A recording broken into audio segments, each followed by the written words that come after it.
Olá! Sejam todas e todos muito bem-vindos ao canal Mosaicos e Miscelâneas. Eu sou o João e hoje eu vou estar aqui para dar continuidade ao livro Harry Potter e as Relíquias da Morte. Caso você não tenha visto os outros capítulos e os outros livros que a gente leu, é só acessar a página do canal aqui embaixo. Você acompanha todos eles. Nós não lemos só Harry Potter, nós lemos vários outros livros.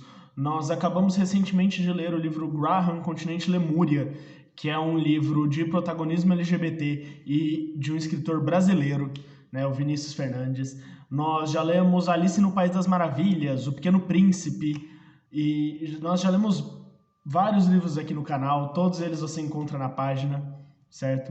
Não esqueça sempre de se inscrever, de deixar o seu like, de deixar o comentário, de espalhar esse vídeo para outras pessoas.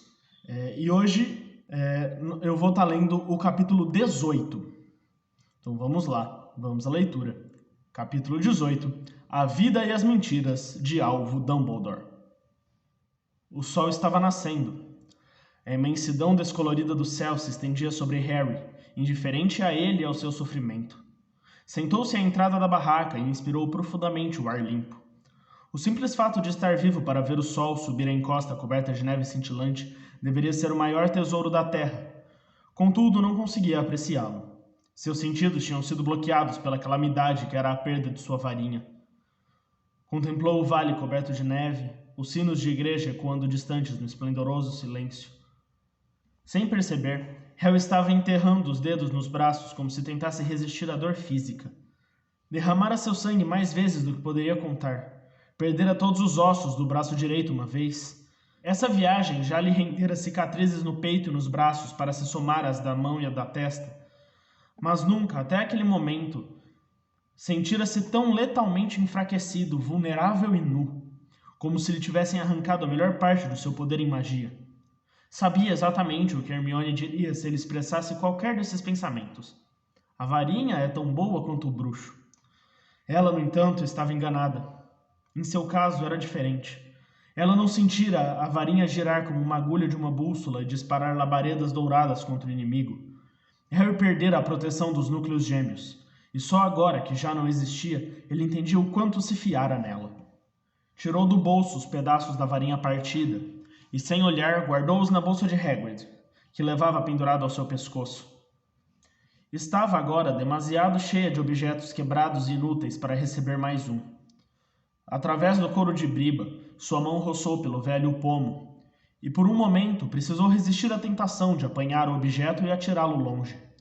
Impenetrável, adverso, inútil como todo o resto que Dumbledore deixara. A fúria contra o diretor irrompeu nele como lava, queimando-o por dentro, eliminando qualquer outro sentimento.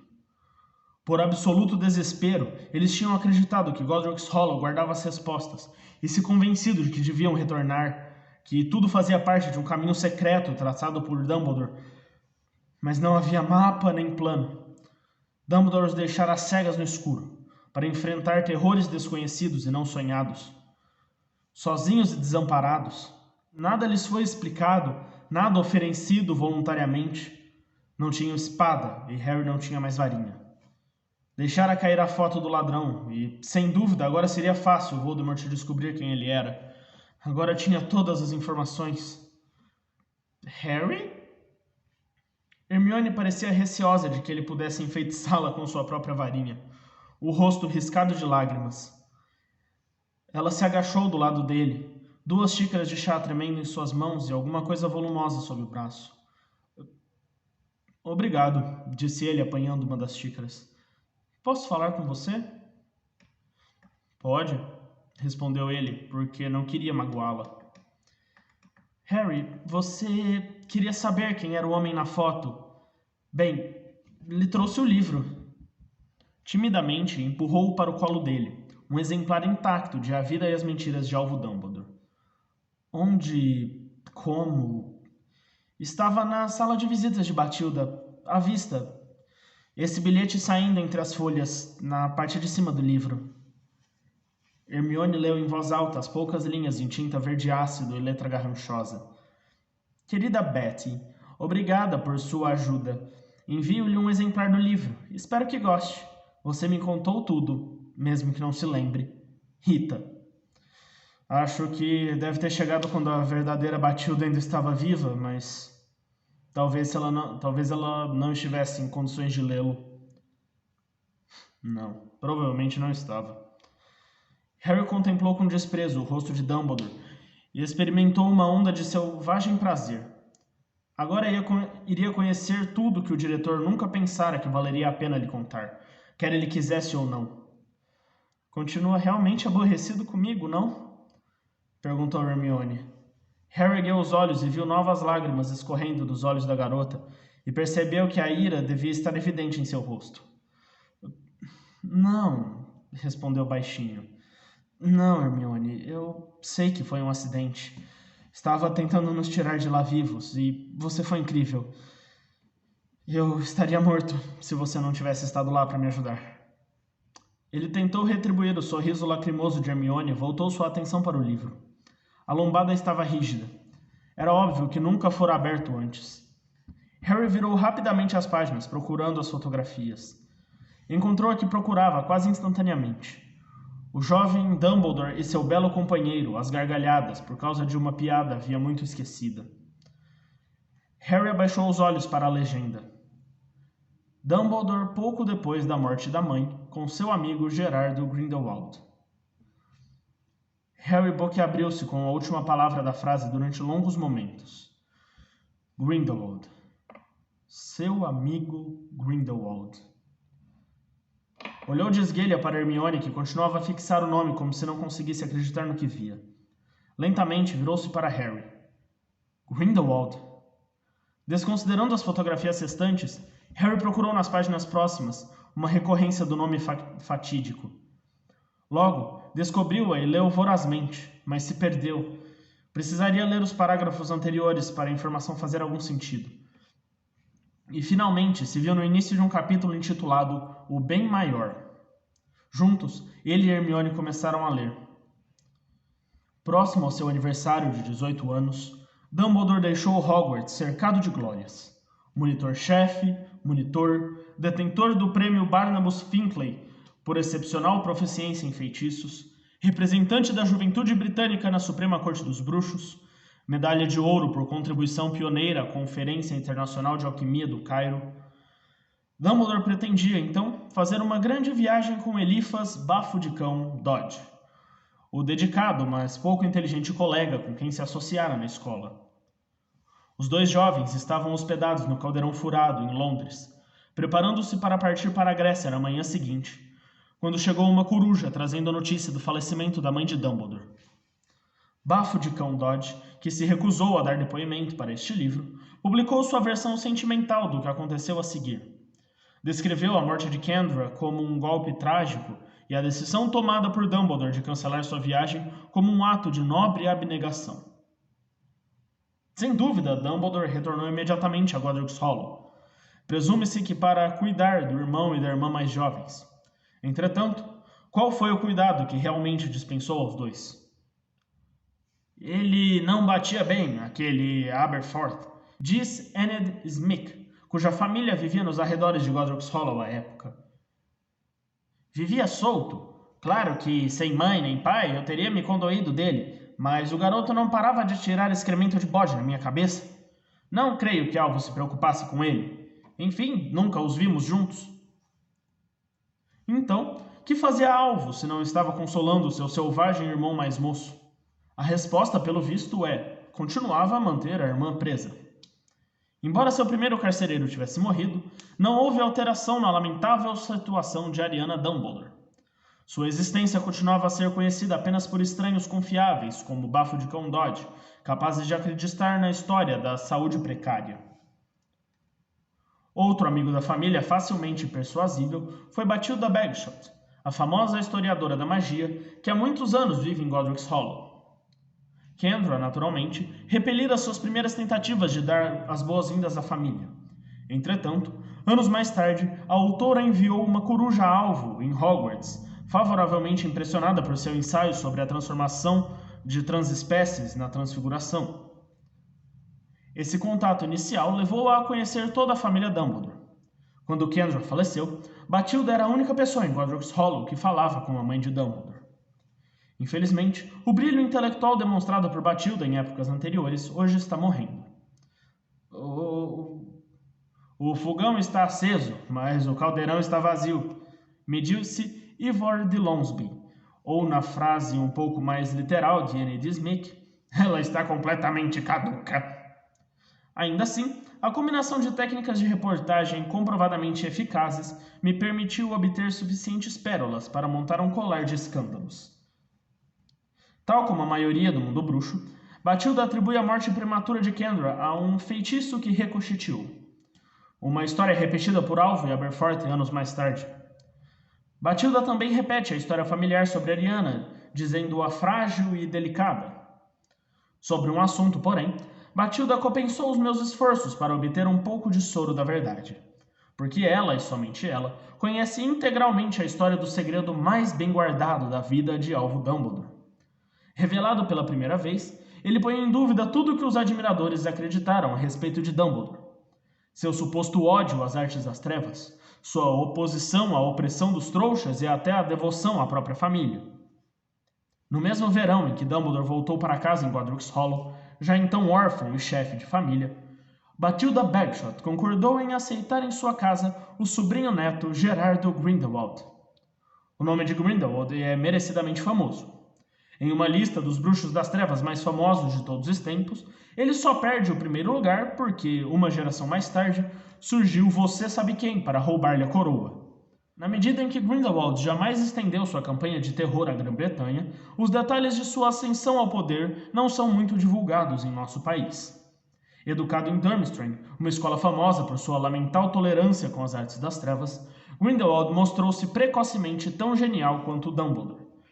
Em vez de canalizar suas habilidades para a conquista de prêmios e medalhas, no entanto, Gerardo Grindelwald dedicou-se a outras atividades. Aos 16 anos, mesmo Durmstrang concluiu que não poderia continuar a fazer vista grossa às suas experiências viciosas e expulsou-o. Dali em diante, o que se soube dos movimentos seguintes de Grindelwald é que passou alguns meses no exterior. Sabemos agora que ele decidiu visitar a tia-avó em Godric's Hollow e que ali, embora possa parecer extremamente chocante a muita gente, Grindelwald fez uma grande amizade com o Alvo Dumbledore. Ele me pareceu um rapaz encantador, tartamudeou Batilda, a despeito do que tenha se tornado mais tarde. Naturalmente apresentei-o ao pobre Alvo, que sentia falta da companhia de rapazes da sua idade. Os dois imediatamente tornaram-se amigos. Sem a menor dúvida. Batilda me mostra uma carta que guardou, enviada por Alvo Dumbledore a Gerardo Grindelwald, altas horas da noite. Sim, mesmo depois de passarem o dia todo discutindo, os dois rapazes muito brilhantes davam-se tão bem quanto um caldeirão em fogo. Às vezes eu ouvi uma coruja bater na janela do quarto de Gerardo para entregar uma carta de Alvo.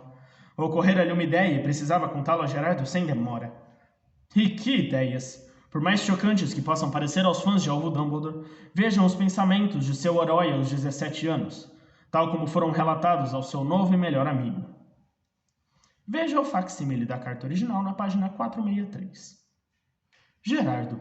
O seu argumento de que a dominação dos bruxos visa o próprio bem dos trouxas é, ao meu ver, crítico. Sim, fomos dotados de poder, e sim, esse poder nos dá o direito de governar, mas isso também nos dá responsabilidade sobre os governados.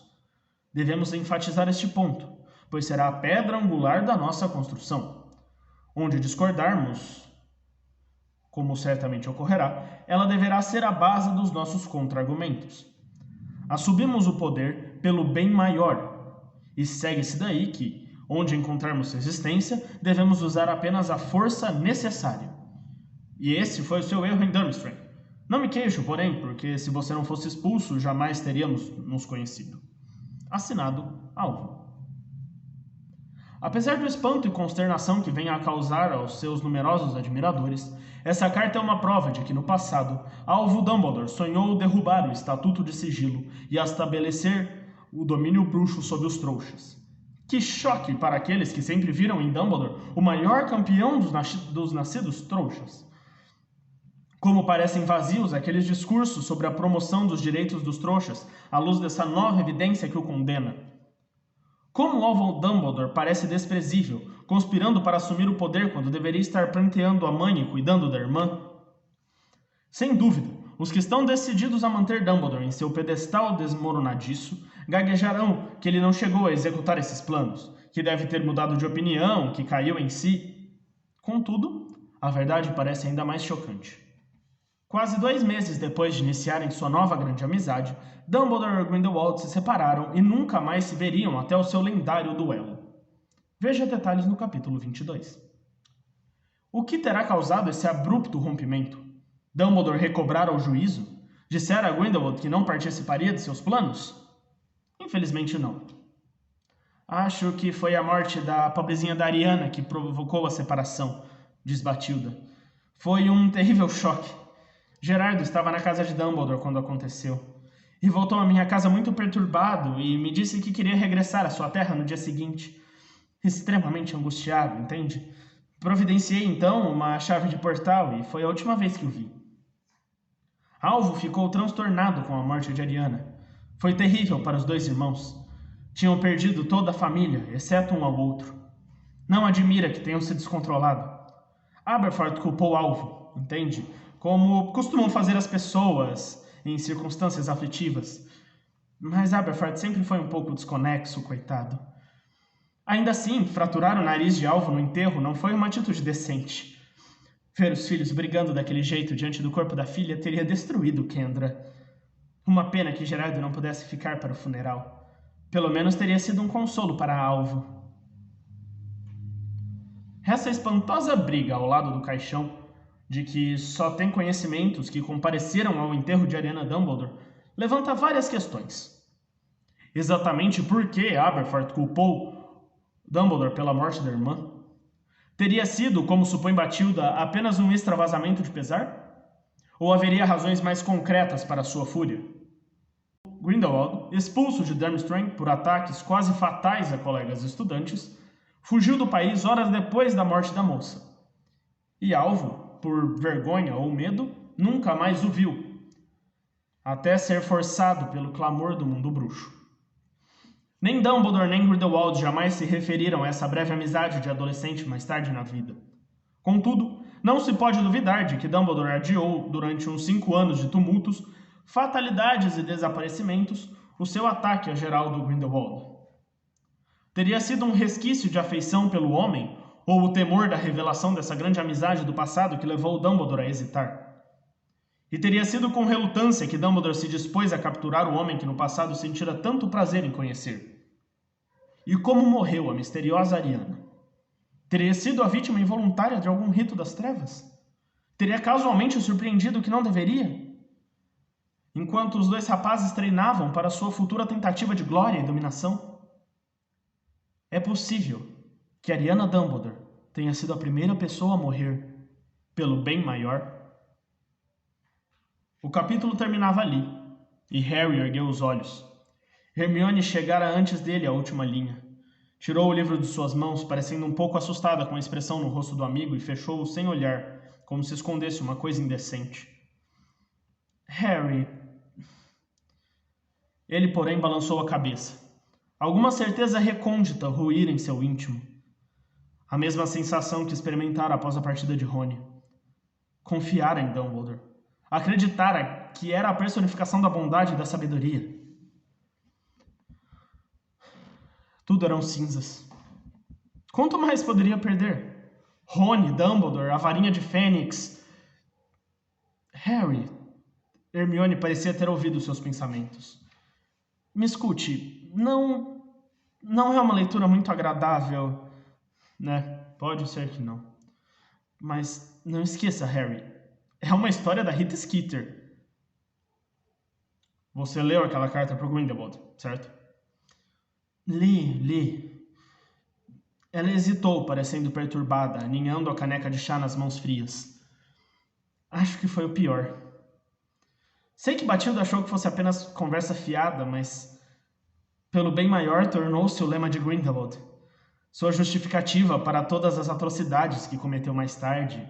E, pela carta, parece que foi Dumbledore que lhe deu a ideia. Dizem que pelo bem maior foi gravado na entrada de Nurmengard. Nurmengard? A prisão que Grindelwald mandou construir para seus oponentes.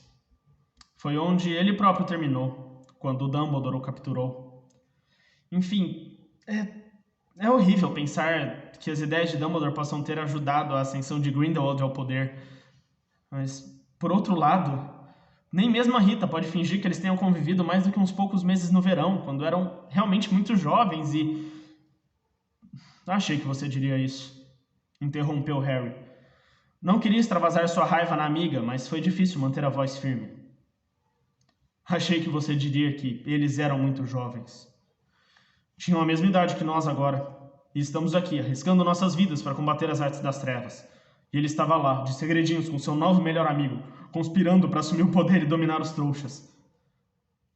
Harry não conseguiria refrear por mais tempo sua fúria. Levantou-se e andou um pouco, tentando descarregá-la. Não estou defendendo o que Dumbledore escreveu, disse Hermione. Toda aquela besteira sobre o direito de governar se repete em Magia é Poder. Mas Harry, ele tinha acabado de perder a mãe. Estava confinado em casa sozinho. Sozinho. Ele não estava sozinho. Ele tinha um irmão e a irmã. Uma bruxa abortada que ele estava mantendo presa. Não acredito, replicou Hermione. Ela se pôs de pé também. Seja qual for o problema daquela garota, eu não acho que fosse uma bruxa abortada. O Dumbledore que conhecemos jamais teria permitido algo assim. O Dumbledore que pensamos conhecer não queria conquistar os trouxas à força. Berrou Harry, sua voz ecoando pelo ermo topo do morro, fazendo vários melros negros levantarem voo, gritando em círculos pelo céu enrolado. Ele mudou, Harry. Ele mudou, é muito simples. Talvez acreditasse naquelas coisas quando tinha 17 anos, mas dedicou todo o resto da vida a combater as artes das trevas. Foi Dumbledore quem deteve Grindelwald. Foi ele que sempre voltou pela proteção dos trouxas e pelos direitos dos nascidos trouxas. Foi ele que combateu você sabe quem desde o princípio e que morreu tentando derrubá-lo. O livro de Rita Skeeter jazia no chão entre os dois, de modo que o rosto de Alvo Dumbledore sorria melancolicamente para ambos. Harry, me desculpe, mas acho que a verdadeira razão por que está tão furioso é só porque Dumbledore nunca te contou nada disso. Vai ver que é! Berrou Harry e atirou os braços para o alto, sem saber se estava tentando reprimir a raiva ou se proteger do peso da própria desilusão. Vejo que ele me pediu, Hermione. Arrisque sua vida, Harry. Outra vez. Mais uma! E não espere que eu lhe explique tudo. Confie cegamente em mim. Confie que sei o que eu estou fazendo. Confie em mim, ainda que eu não confie em você. Nunca a verdade por inteiro. Nunca! Sua voz quebrou com o esforço, e os dois ficaram parados, se fitando na claridade e na solidão. E Harry sentiu que eram insignificantes, como insetos sobre aquele vasto céu. Ele o amava, sussurrou Hermione. Eu sei que amava. Harry deixou cair os braços. Não sei quem ele amava, Hermione, mas nunca a mim. Isso não é amor. A confusão em que ele me deixou. Ele dividiu muito mais o que realmente pensava com Gerald Grindelwald do que jamais dividiu comigo. Harry apanhou a varinha de Hermione que deixara cair na neve e tornou-se a sentar na entrada da barraca. Obrigado pelo chá. Eu terminarei a vigia. Volte para o calor aí dentro. Ela hesitou, mas reconheceu que fora dispensada. Apanhou o livro e voltou para a barraca. Mas ao fazê-lo, passou levemente a mão pela cabeça dele. Àquele toque, Harry fechou os olhos e odiou-se por desejar que o que a amiga tinha dito fosse verdade. Que Dumbledore realmente gostasse dele. Bom, o capítulo acaba por aqui, né? Esse foi um capítulo mais curto em comparação com os últimos, mas ele é curto porque ele é só um recorte de uma coisa muito importante, na verdade, né? Ele traz uma visão que não tem em nenhum dos outros livros e que não vai ser trazida à tona depois também. É uma relação, né? Essa relação entre o Dumbledore e o Grindelwald, meio que essa coisa nebulosa que eles deixam ali como um indício só de que eles foram próximos mas houve uma racha, né? Cita ali o problema, porque até esse momento as pessoas nem sabiam que, né, a grande maioria do mundo bruxo nunca nem soube que o Dumbledore tinha tido uma irmã que morreu jovem, né? Ele levanta todos esses mistérios que nem vão ser respondidos, né? São mistérios que acabam ficando por isso, porque o Dumbledore morreu, a Ariana morreu, o Grindelwald já está preso. Mas, enfim, ele não está ali, não é uma coisa que vai ser explicada, porque os envolvidos já não estão ativamente na história. É algo até que atualmente eles estão explorando com os roteiros de Animais Fantásticos, né? Que acabou sendo... acabou se revelando que o grande plot da história vai ser a luta contra o Grindelwald. Então é uma coisa que se tocou de novo ali.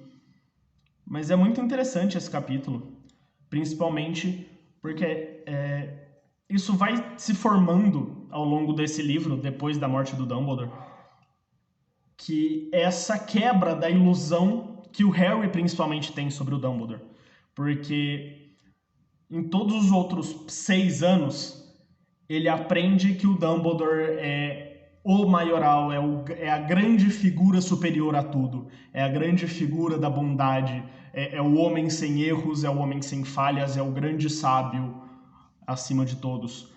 E passagens como esse capítulo vão revelando que não, o Dumbledore ele pode sim ter sido um homem brilhante, que no fim, pelo menos depois, né, depois da sua adolescência, lutou pelo lado bom da história, mas todo mundo tem erros, todo mundo tem um passado que quer esconder, todo mundo tem coisas das quais se arrepende.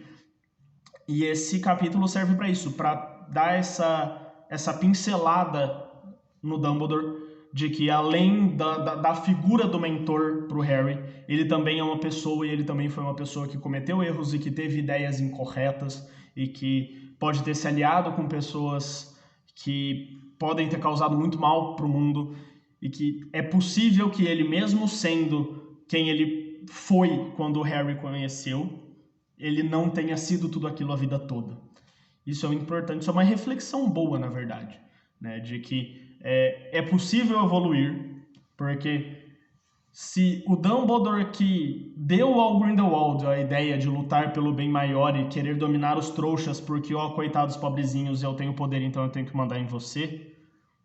Se esse Dumbledore pôde se tornar o Dumbledore que protegeu o Harry, que lutou contra o Voldemort até o final das suas forças, é possível mudanças e é possível uma evolução de caráter, né? Não muito, até o final a gente falou, o Dumbledore não tinha tanto caráter assim, ele só sabia ele só sabia a coisa certa a fazer, né? Mas bom, esse vídeo termina por aqui. Obrigado se você viu ele inteiro. Não se esqueça de sempre deixar o like, deixar um comentário, deixa a sua opinião e compartilhe esse vídeo para outras pessoas. Ajuda o nosso canal a crescer, por favor. E até o próximo. Tchau!